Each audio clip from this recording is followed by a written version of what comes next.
Hey brothers and sisters, Steve Monette here with another video in my Bible Prophecy Bite series where we look at Bible scripture, history, and current events that all point to the soon return of Jesus the Messiah. Okay, so for today's video, I want to talk briefly about Gog and Magog and nuclear weapons. I know, interesting combination, right? But the reason for this video is based upon current events that we have seen unfold pretty much within the last 48 hours. And how those events match up with Scripture in near perfect symmetry. For those of you who have been watching the news, within the last 48 hours, we have seen numerous media reports indicating that Iran has started to inject uranium gas into their nuclear material centrifuges.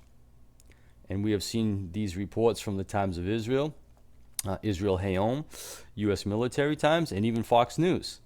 And they're all confirming the same set of facts, is that Iran, aka Persia, is now upping their nuclear material game. Now, what does all of this mean to the average Bible student who's interested in Bible prophecy? Well, let me explain.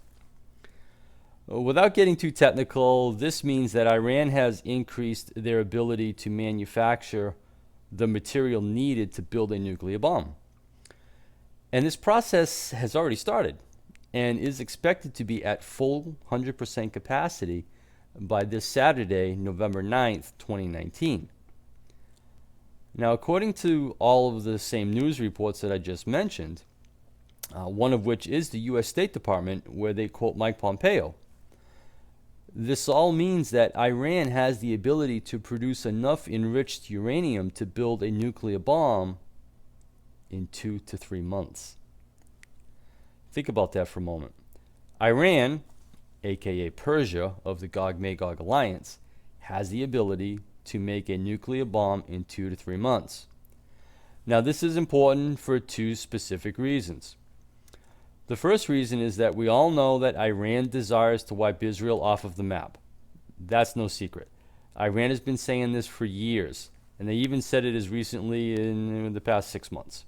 And this article that I'm showing you right now proves that. Second, and more importantly, is that Persia, or Iran of the Gog-Magog alliance, will be destroyed by nuclear weapons. And you can find that in Zechariah 12, verse 14. And I would really encourage you to read that whole chapter as it describes the Gog-Magog war, the return of the saints with Jesus to Jerusalem, and then the destruction of the Gog-Magog alliance by way of what looks to be best described as nuclear weapons. Zechariah describes a time when the enemies that will attack Jerusalem will be stricken with a plague that will rot out their flesh, their eyes, their tongues, and even their animals right where they stand. And the only way that can happen is with nuclear weapons. And we know that from massive experimentation that was done way back in the 50s, which is pretty significant stuff if you ever get a chance to look into that. I have read an article, it goes back about 10 years by now, where the writer tried to propose that this plague that Zechariah talks about could be some type of flesh-eating bacteria. Obviously, we can't discount that, but the problem with that assessment is that flesh-eating bacteria takes days to do its work. Nuclear weapons can do that work in seconds, just as the Bible describes it. Because again, Zechariah says this will all happen right where they stand. In other words, right in their tracks. That's done in seconds, not days. Now, we do know that Russia has nuclear weapons. Yes, that's no secret.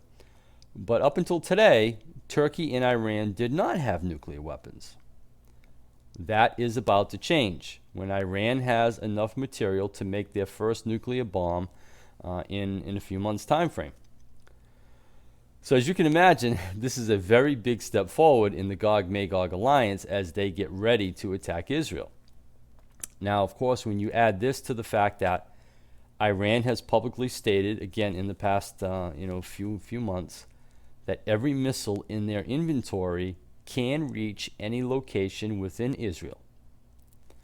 Also, we've seen that the IDF has come out as recently as October 24th, 2019, and said that an attack from the north is their biggest concern for 2020.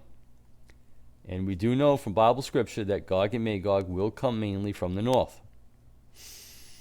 So, brothers and sisters, hopefully you can see that Gog and Magog is definitely in motion.